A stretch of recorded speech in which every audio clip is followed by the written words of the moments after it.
I've been in survival mode since I was 9 years old.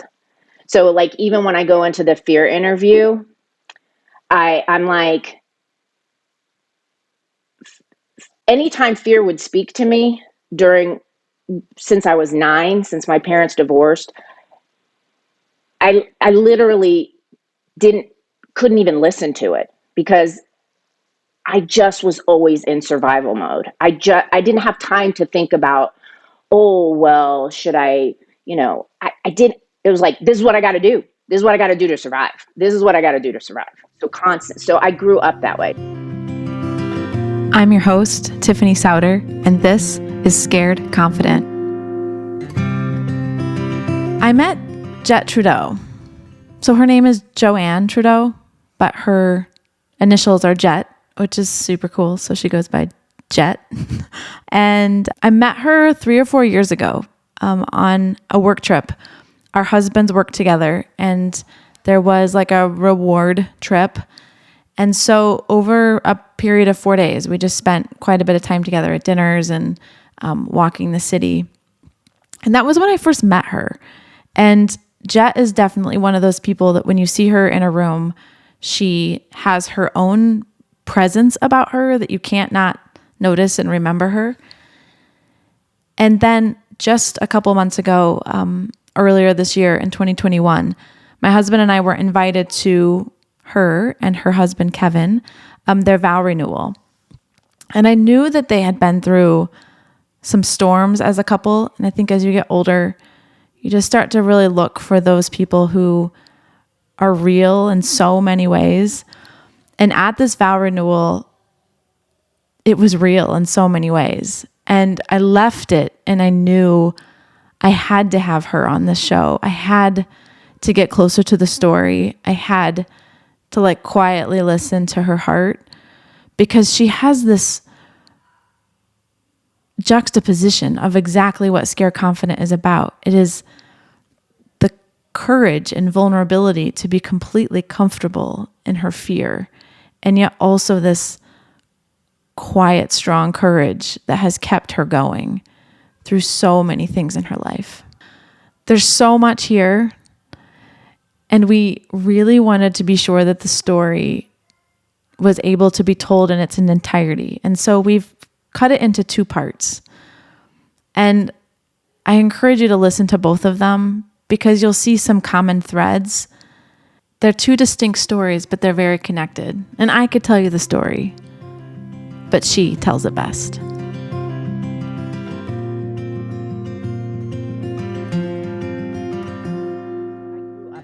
Anyway, back to meeting Kevin, and I had heard through my brother that my mom put my youngest brother, Rocky. She couldn't take care of him anymore. She couldn't handle him anymore. He was too hard to discipline. She couldn't get him on the school bus, like all these things. He didn't want to go to school, and so I heard she put him in a children's home, and I was like, what?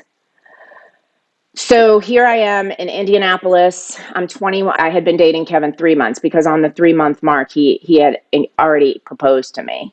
And so we were engaged. And so I found out this information and I got off the phone and I remember looking at Kevin. I was in my apartment and I said to him, I know you love me. I know we're newly engaged. You know I love you, but I have to go get my brother, and now I have baggage. So I completely understand if you don't, want to marry me anymore. And I remember he looked at me and he gave me a hug and he said, that's one of the things I love about you is the way you love your family. So I called my mom, I hadn't talked to her in forever. And I said, listen, Josh told me, I said, I want you to go to the lawyer. I want you to get custody papers. I said, I'm coming down and I'm getting Rocky. And of course, to my mom, what she's done ever since I was little. Oh, okay. Yeah. You could do a much better job. Yeah. Okay. Maybe you could do a better job with him. Yeah. Than I can. I can't do it. So I got in my car and I drove from Indiana to North Carolina and I picked up my brother and I brought him back to my 2-bedroom apartment. I bought a day bed and a dresser, and I he's 7 years old. I was a assistant manager at an apartment complex that I was living at. So then Kevin and I are living in our 2-bedroom apartment, engaged, raising an 8-year-old. And let me tell you, it was not easy at all because my brother had major issues because of the way he was raised, and because of the age difference, it was just like him there. And he didn't have like what I had, where I had my older brothers around and then my younger brothers around. And he had this hole, which I used to always tell him, I'm like, he had his mom actually leave him. Like, he had the trauma of being a 7-year-old and being taken to the doctor. And I mean, this just breaks my heart, but my mom talking to the doctor, and he's right next to her, and her saying, you know, I just don't know what to do. I can't, he doesn't listen to me. I can't, handle him. And the realization that they took him that day and put him in that home. And my brother literally was like, no, I promise I'll be good, Mommy. I promise I'll be good. And had to be sedated and on his stomach and get a shot because he was so, and so he had this trauma, this big hole, this trauma that was so big. And I used to always tell him, I'm like, I can't fill that hole. I'm your sister and I love you so much. I'm like, I love you so much, but I'm just your sister and I'm just doing the best that I can. And one of the things that I thought I was doing right was I would not abdicate my power to Kevin. And so any of the discipline, any of the stuff with Rocky was always me. Like, I never let Kevin do it because of my trauma from my mom always abdicating the power, which my oldest brother told me that I was doing it wrong, because one day my brother would get older and be a 16-year-old, and I'm just his sister and I'm just a girl, and he needs that male, power. But I thought I knew better and I didn't. So anyway, Kevin did the best that he could do. This is just a little piece of all of that. And we had Rocky for 5 years before I got pregnant with Tommy.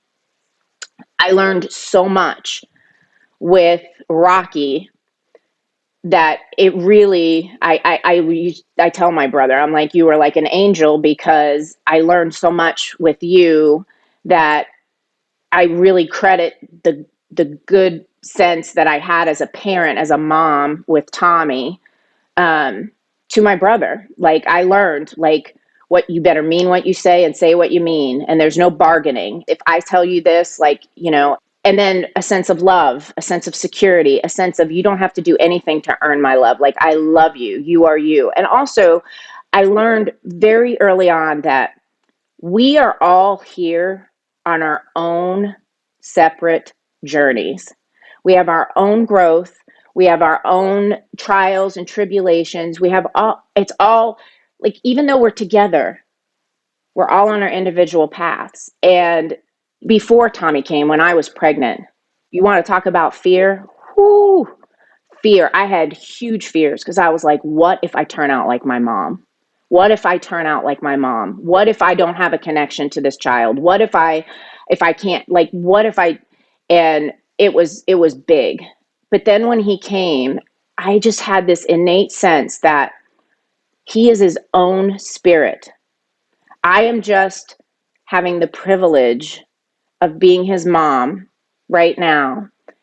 And he really is not a reflection of me. He is his own person.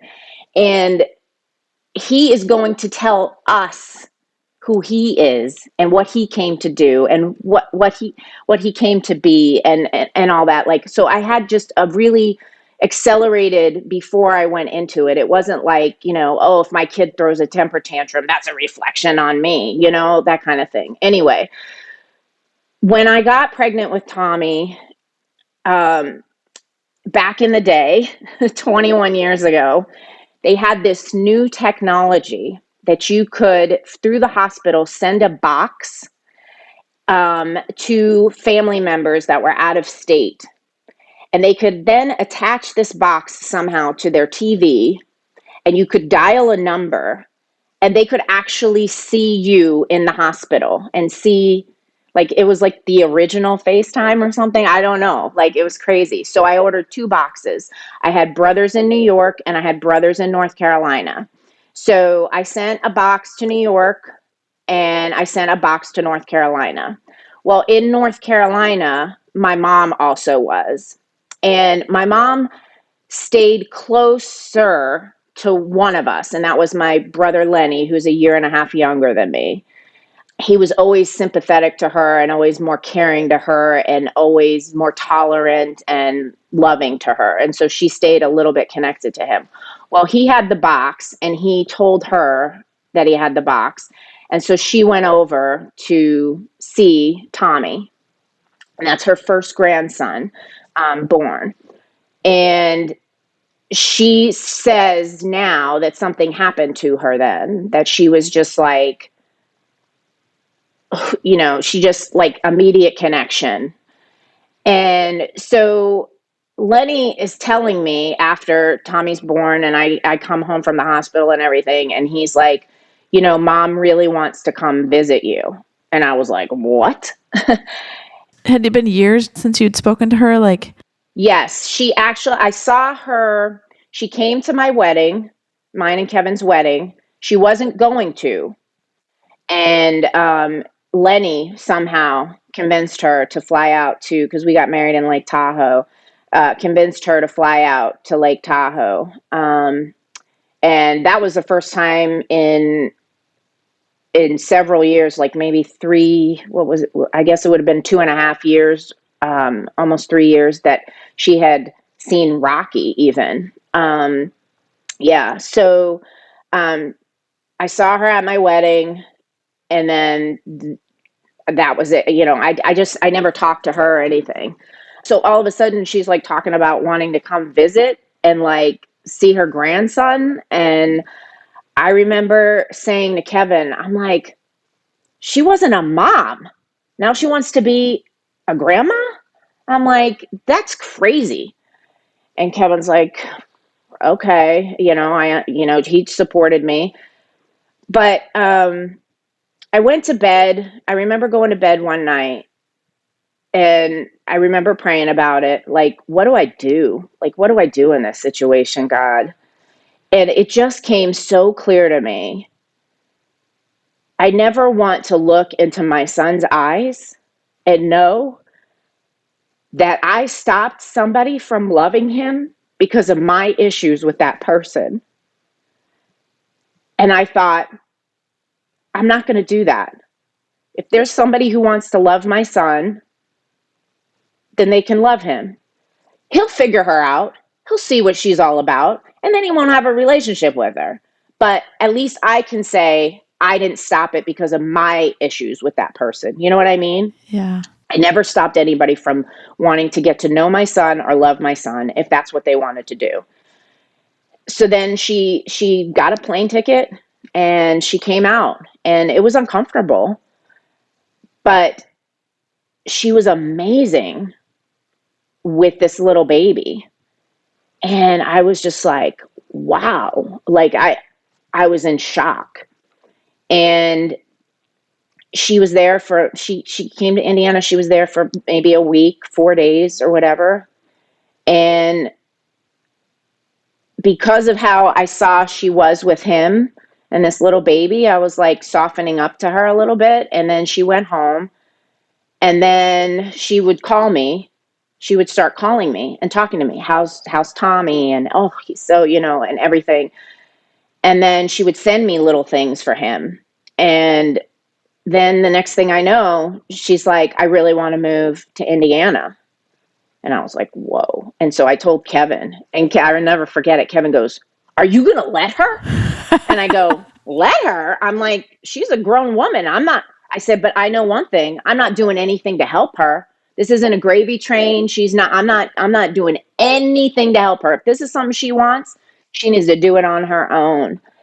And man, she did. She started calling all these apartment complexes. She took a transfer. She was working at Kroger Deli, and she took a transfer to the Kroger Deli in Carmel, Indiana, and she did it. And then once I saw that she did that, that's when I was like, okay. And then over time, it was really amazing. And I told her, I was like, "You sucked as a mom, but you really rock as a grandma." And I came to understand that my mom has such a low self-esteem about herself, and she has let fear rule her entire life. And everything she's ever done has always been fear, fear based and ruling her. And that I remember being in a room years ago before got custody of Rocky and everything. And all my brothers were in the room, and her and I were in a kitchen. And I said, "Mom," I said, "when you look in that room and you see all those men in there," I'm like, "those are my brothers." And I just look in there and I just fill with pride. I'm like, "Those are your sons." I said, what do you feel when you look in there and you see those men?" I'm like, "Those are your sons." And I'll never forget it. She said, "When I look in there, I think to myself, how could anything that good ever come from me?" And I was just like, wow. So Tommy didn't come from her. Tommy came from us. Wow. Holy cow. And for some reason, he just, it just did something inside of her. And because it didn't directly come from her and her self-loathing and her fear and all the things, that she could actually just love him, and he just loved her. And man, let me tell you, she, it's crazy because she lived in that apartment and she worked at Kroger's, and it was 3 miles away from our house. And I would have Friday night family dinners, and she would come over, and her third husband, Ray, who was a really nice man actually, would come over, and we'd all have family dinner. And she was just a great grandma. Now, and in all of this, I thought there was healing in there for Rocky too, but that was a little bit hard for Rocky because here he's seeing his mother, and she's being such a good grandmother. And I remember one time Rocky was a senior, and we were in our second house, our house in Noblesville, and I don't remember what happened, and it set Rocky off. He said something to me, and I said, "Hey," I said, "I'm just your sister. I did the best that I could." And my mom was there. I said, "You're not angry at me." I said, "You're angry at her." I said, "Talk to her." I said, "Yell at her. She's your mother." I go, "She's the one who left you." And Rocky looked, and then he looked at my mom, and my mom at that point starts crying, and she goes, "Rocky, you're mad at me." She's like, "Say it to me." She says, "You're mad at me." And Rocky looked at my mom, and then he looked back at me, and he got really loud, and he's like, "No, I'm mad at her. I'm so mad at her because she was my sister, and she stepped up, and she should have done this, and she should have done this. And I know I'm mad at her. I'm not mad at you. I'm mad at her." And it was just such displayed anger towards me. So right now, Rocky has a relationship with my mom where he's had his own healing. And he just looks at her as, it's more like a grandmother relationship or whatever. Now that Rocky's older and he looks back, he realizes, which I always told him, I said, one day you will get older and you will realize the extent of how much Kevin and I loved you, and that we weren't your parents, but we chose to raise you. And you will understand that everything that we did was to help you and to give you a better chance at life. I can't even tell you how many weeks we were at the school, we were at the principal's office, we were like, just, and I just remember getting to a point where I told my brother, I'm like, listen, we all have a story. We all have a hole. We all have a pain. I'm like, it's time for you to choose. Are you going to be a victim, or are you going to use this and grow and make your life better? And I would just not have any of the victim mentality with him. I was just like, and now that he's older, he looks back and he's like, I was such a rotten, snot-nosed little kid, and you guys love me so much, and I'm so sorry. And, he's just so, so grateful. But anyway, all of that garbage that I just like told you is to say the first real forgiveness is my mom, because I none of all the joy, all the years of, my mom wound up moving in with us when we moved to Arizona because the apartments weren't ready. And this is a woman who would get up at 5:30 in the morning. And so when Tommy came down at 6, she would be like, what do you want for breakfast, honey? And make him bacon and eggs and a bagel, and then drive him to school, and then go wait for 45 minutes in the pickup line so that she was the first one there to pick him up. And just like such beauty would have never been known if I didn't just let go and just forgive. And most people that meet my mom or meet me and her now, they think we've been like this for close our like they have no idea, because when I look at my mom now, I just see who she is now, and she just did the best that she knew how to do. And she had her own struggles, and her upbringing was so messed up, and it's like she did the best she knew how to do.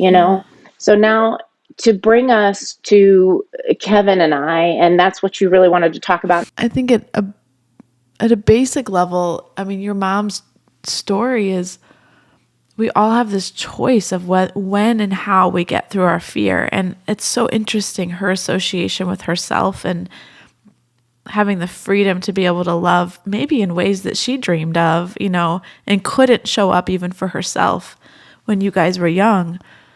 And so it's such a beautiful story.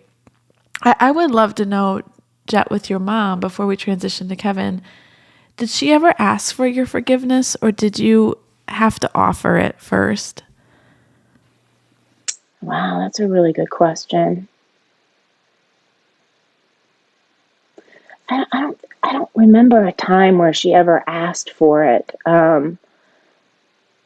I remember two specific, very powerful times, but there was a time that I made her watch a movie, The 5 People You Meet in Heaven by Mitch Albom, because I had read the book and I watched the movie, and I knew she carried so much pain with her father and how he was. And the movie basically shows you that you don't know what he went through and what shaped him and his, and it was, she watched it and it was a emotion just heaping and just weeping.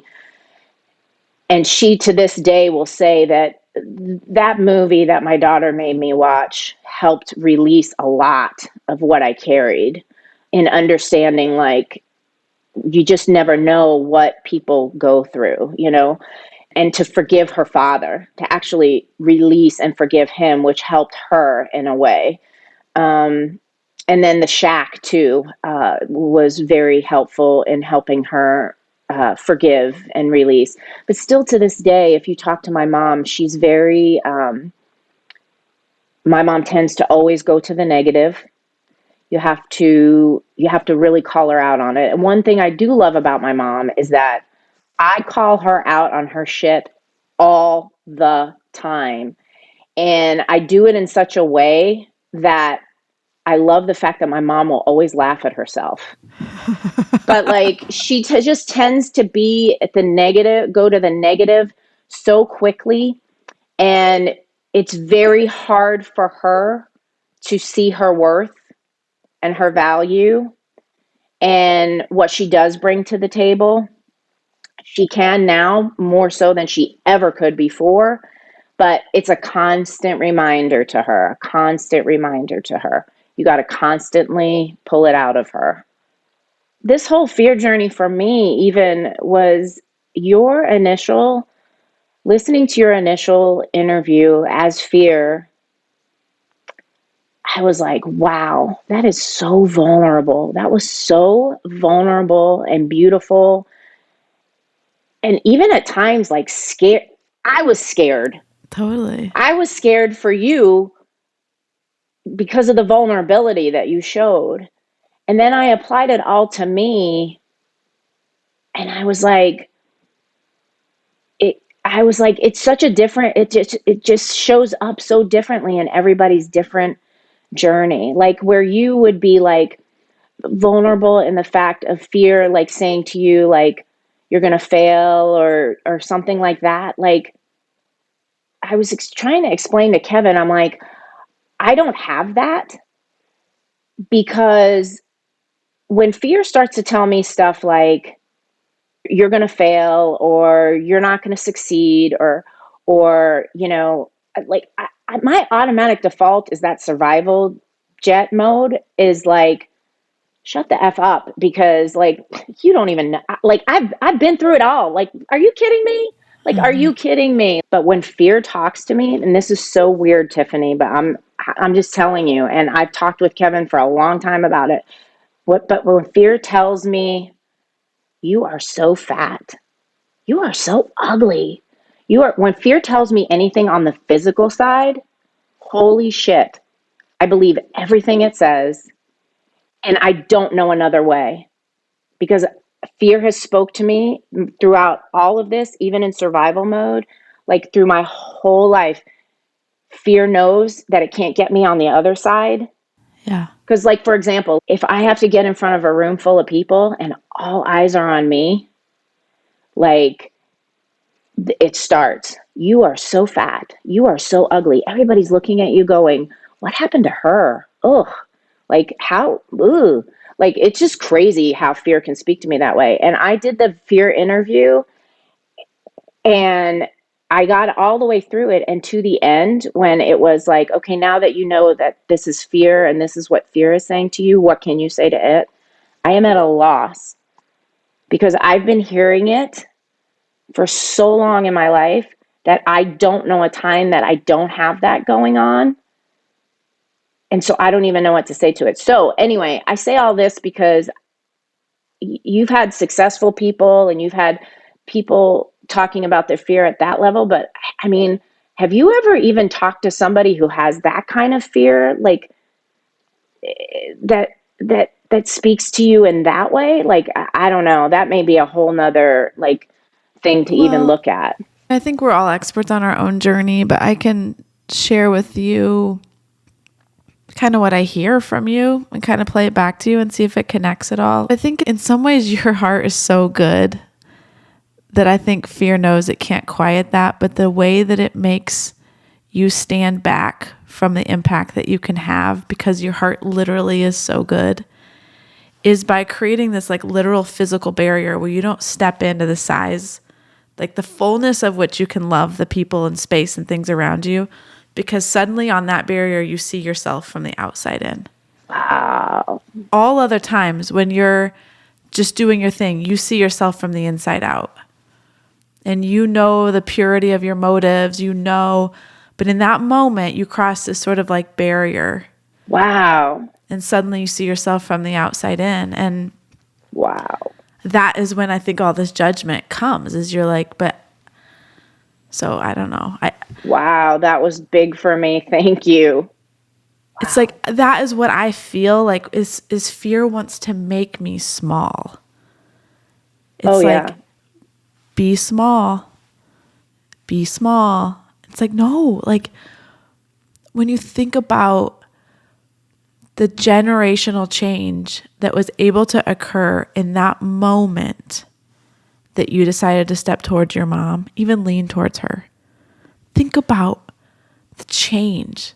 Like one of God's most powerful tools is the family.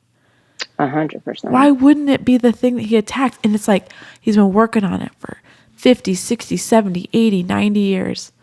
Right. And those patterns become so routine. In that moment when you lean forward, look what's happened. It's crazy. It is crazy. It's beautiful. And you are a healer, Jet. Like you bring people together. Like you love in a way that is uncommon. And that is like, when you see yourself physically, that's when I think Satan is able to just be like, no, you're just a human in a carnal body. And it's gross and ugly, And you're like, oh yeah, that's right. That is so, wow. Thank you. Wow. Just to put it in those words that I can like see that now, see that visual, how, thank you so much for that. Wow. Thank you.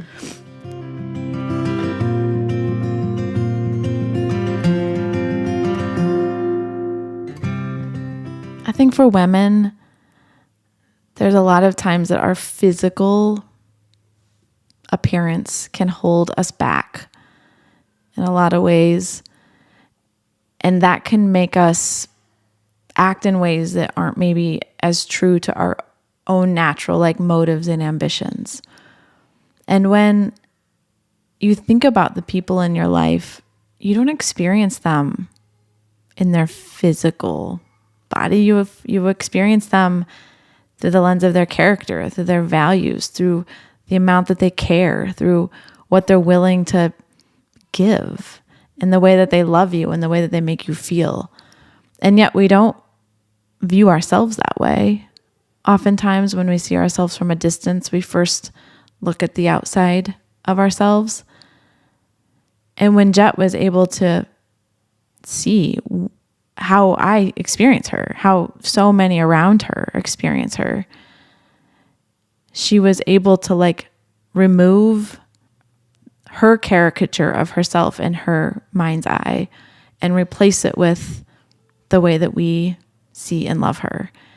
And I believe fear got smaller for her in that moment when she started to see and understand, no, my physical body is not who I am. And she's a beautiful woman, but that doesn't matter usually in the way that we see ourselves. I think one of the things that stood out to me as I better heard and understood Jet's story with her family is that without her courage and compassion, and I would say just like insane selflessness, the healing that took place in her family could never have occurred. It took just one. And I think in every family it needs just one person who is selfless enough, one person who is forgiving, who forgives first, one person who will go first, who will say first, who will choose words of kindness and not of retaliation or anger. Like it just takes one to totally change a family culture. And, we heard in Jet's story, and you'll continue to hear in Jet's story, that it didn't happen in one instance, but that layer upon layer of choosing kindness and forgiveness and stepping in when other people couldn't or wouldn't. I just was reminded that you're never going to wish that you wouldn't have. If you have time, I encourage you to move right on to the part 2 of Jet's story. You'll see it move from her extended family to her nuclear family. And there's lots to learn.